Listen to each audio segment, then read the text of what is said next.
Okay, hey guys, welcome back to another video. I haven't done anything on the Porsche for a really long time. I even haven't driven it much this year because of the alignment issue I've had, and I just haven't had enough time really to deal with it. So I've needed new rear tyres, which I now have.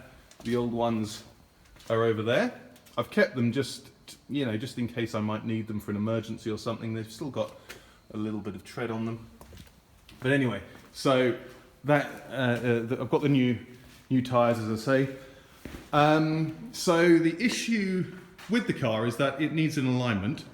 But before I just took it to someone to get it aligned, and actually in Dresden, finding the right people to do it is quite difficult. Phoning around, essentially the only people who've really got the information for it apparently here is Porsche, which is not an issue if I if I took it to them and they did a really good job, no problem. But I've got a sneaky feeling that there's something else that needs looking at on the alignment of the car. So when I was phoning around earlier in the year, I got a tip about somebody who lives very close to where I have my workshop, and he runs his own motorsport company and knows Porsches, specifically 997s, this is a 996 obviously, really well. So I tried to get in touch with them earlier in the year. It didn't really work out, but then as a last chance, just before booking it into Porsche last week, I gave him a call, and it just so happens that he was at home at the time, and he said, I could be with you in half an hour, just let me finish my lunch, sort of thing. So he came over, and I met him. He's a really cool guy, really nice, a few years older than me, I think maybe mid-40s or something. And we spent 2 hours on the car on an elongated lunch break, and we got it up in the air. And after we had looked at the information of the last alignment, he ascertained that there was something wrong with this rear offside wheel. It's just not in alignment. He did a lot of measurements. We got the car up on the lift, as I say. And he thinks that this wheel is pointing in like that. And looking at the adjustments that were last done on the last alignment, he said the eccentric bolts have been are right at their limit, and they can't pull the wheel around anymore. So he thinks there's an issue somewhere here, most likely on the wheel carrier. So he did some more measurements and pretty much proved that the wheel carrier, there's an issue with the wheel carrier. He seems to think it was bent. Now I know with this car, when I got it, there had been some respray work on this wheel arch here, and I wonder if maybe there was an issue there. Maybe somebody took a knock to that wheel and it's actually bent the wheel carrier. He's checked all the other components. I should say he's a specialist at crash rebuild work as well. He currently has a 997 GT car in his workshop, which he's repairing after crash damage. But anyway, and he says the wheel hubs, the knuckle, are quite susceptible to damage with that sort of an impact. So anyway, on the basis that I've replaced most of the suspension parts, he said he wouldn't do any work on this car, alignment-wise, obviously, until I replace that wheel knuckle, or carrier, or hub, whatever you like to call it. So that's what I'm going to do today. I'm not going to replace it because I haven't got a replacement one. They're about 800 euros new from Porsche. You can get them second-hand, obviously, ranging between 250 to 350 euros. But of course the question is whether the ones you get off eBay are going to be in the same condition. Maybe they've also taken a knock. There's no real way of knowing until you spend the money, put it back on, and then you've still got the same issue. So I might have to bite the bullet and save up over the winter months while it's off the road, and buy a new one. But the guy, as I say, this guy Carsten, who came up to see the car on Thursday, he said he might be able to get me one. So we'll see. But anyway, what we're going to do first is I'm going to get the car up on the lift and start taking off that wheel carrier.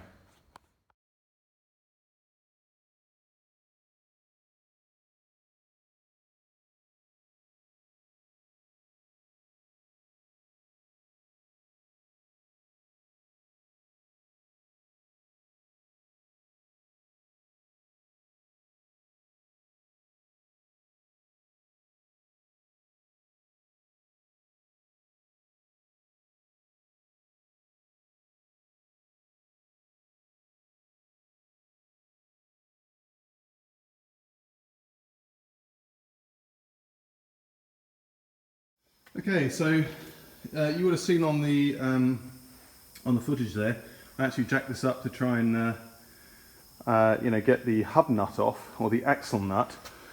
And the way I did it on the BMW was to put a screwdriver into the vented disc, and then it pushes against the caliper. On the BMW they're cast iron, I think, the calipers, but on this they're aluminium. And I started doing it and I thought, oh god, and it wasn't budging at all, and I thought that's not going to work, that can't be the way. So then I tried putting a crowbar between two of the lug nuts, and I didn't like that either. So I had a quick look on YouTube. Lo and behold, somebody had a much better idea than me. Put the wheel back on, lower the car down. I also heated up the hub nut a little bit, really not for long. I don't even know if it helped. Lowered the car down and took this cap out, and it worked fine. It was very, very tight on there, but nonetheless it's come away now. Okay, so that is the hub nut now off. So I don't know if you can see in there very well. Doesn't really matter. So where is it? There it is over there. I've just put it over there because it's probably still quite hot, but I'll reuse that when I put it all back together. And so I'm going to raise up the car now and take the caliper off and start taking these suspension parts off. Okay, so for those of you who have been following the channel for since I started really, I think one of the early videos was when I was trying to fix this squeaky e-brake, and sorry about that, compressor filling up. The issue was, I mean, I replaced some of the brackets on the inside, but even now, sometimes when I drive, I can hear that squeak from the inside. So I think that this issue, that the reason why the handbrake is still squeaking, because something's off center, and I think it's probably to do with this buckled or knocked knuckle. So I'm really hoping that's the problem. And by replacing all of this, you remember I did these as well, by replacing all of this, I will get rid of that issue as well. Yeah, wait, I'll show you actually. The thing I did back then was I replaced these brackets here, which actually now look totally old and completely used up. But if you remember, whoops, you can't see, I rounded off these edges. And I was also wondering back then whether this hub was just so badly corroded that these things weren't holding and pushing out. But I'm really hoping that by replacing this hub, that issue will go away. Okay, so I'm just taking off things like the disc cover here. I put those on new about 2 years ago, I think. Maybe a bit longer. I also, if you remember, I don't know if I aired it actually, I got them for the front as well, but you end up having to take off the hub to fit the front ones, which is ridiculous, because although the rears are, you know, like a C shape, they've got an open part where you can slot it on. The fronts are solid.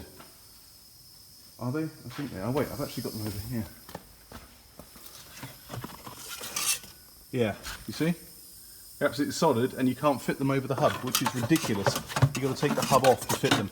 Anyway, so yeah, I'm just making my way through all of the bolts here. I've lubricated everything with WD-40 in order to get this knuckle off. Okay, so I've used the this stand here, or the gearbox jack, if you will, and I've just propped up these, you know, put some weight on these suspension parts here, on these drop links, and the bolts have come off quite easily. I've also loosened up this one here. I'm just knocking out these safety washers here, which are actually flattened over the nut. I've taken those out both sides. So yeah, they've got a bolt that goes right through, so I'll be able to put a socket on the back here and use the impact gun to undo it this side. So I get those two done, and then it's essentially just this one down here, which is a bit tricky to get to. and the strut bolt. The only thing I'm not sure at the moment is even if that, if there's no weight on the suspension arm, whether that's still really sprung. So if I were to take that out, whether it would shoot down or not, I'm not sure at the moment. But I'll just take it easy.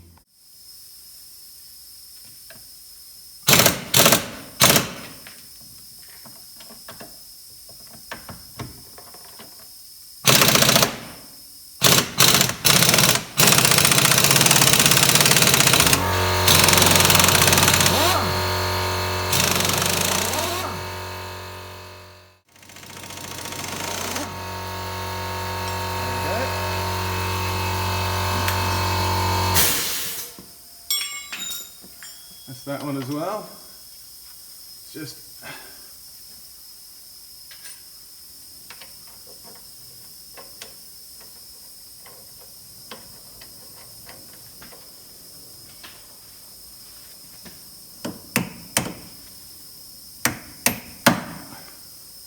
okay, I think I might leave that one in there actually. I've got to get this drive shaft out of here, and I think I might need some leverage there just to bang that out. Yeah. Okay, so I've got all of the bolts loose on this wheel hub, and I've also got the that's loose as well, so that's sliding in and out. So everything's ready to come off, apart from let me see if I can use, my other phone to do that. Apart from the handbrake cable, or the e-brake cable. Anybody who's interested in knowing how these come apart, basically, and I can't really show you with my other hand because I'm holding the phone, but that part there, maybe I can show you this part, that sort of inserts into that tube. That tube is solid in there. I'm sure it sort of pushes in, but it's solid for me. You can pull the cable in and out. You can actually extend that, and then you can see the spring that's actually this side. Oops. There you go. The spring that's in there. So that actually, you can pull that through. So the thing is, that head part, this part here, fits through that hole. But you've got to take this part off. And I don't know how to do that because there's a little rivet in there. And apart from being completely solid, this was all solid. 2 years ago, wait a minute. Yeah, 2 or 3 years ago, I lubricated all of these parts because they were totally solid, no movement whatsoever, nothing like this. This is all solid. And just taking it off just today, they were all solid again, so it's just phenomenal. They just don't get much use or movement, and I guess that's why the handbrake never really worked. But anyway, I've got to work out a way of getting this part off of here without breaking it, because I need to use it again. Okay, so that took a little bit of time. I actually researched it online as well to actually see, if you can see that. That is a little stud which you hammer in, and it was just rusted solid into that hole there. What I actually ended up doing, because I couldn't get it out, was I bent these prongs outwards and just forced it out, and then used the hammer. Oops.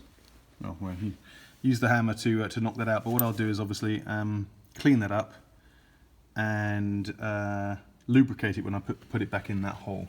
But I think I heated this up as well when I was banging it back into shape, and it needs a bit of straightening out a bit, but there are no cracks in the cast. So I think we're all right there. But that's how it goes together, those 3 parts. And actually, while we're there, now that I've got that off, theoretically, and I hope in practice, that will pull through and out the back. Gonna go. Does it fit? Go on. Yes, I think so. No?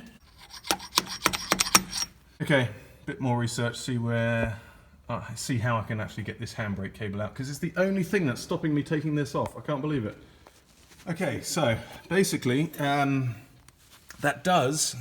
head does fit through that hole in there. And the reason why it wasn't working when I just did it on film there, on camera, is because where I bent that out, I'd slightly bent it out of shape, and there were also some sort of nicks and scratches in it. And because the hole is so, like the fit is so perfect, I had to actually file down very lightly the edges of that thing and bend it very slightly at the end together so it's perfect, and it actually fitted through. So that's the handbrake cable. If it would focus, which it won't. Handbrake cable, and that means I can now take off the hub. Okay, rather than time-lapsing that, I thought, basically because it's taken so long, and it's the highlight of this video, is to just film it when I take it off. So, move some of that stuff out of the way. Right, I've taken that out. That one is loose. I need to make sure that comes out. Let's move this one out first.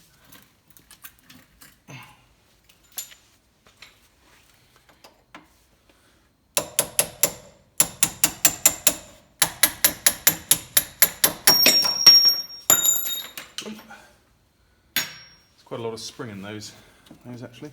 Let's just make sure that one's out as well. That's the strut. Yep, that's loose. So now that's loose. Okay. Well, we might actually have to hold your ears because I've got to bang this.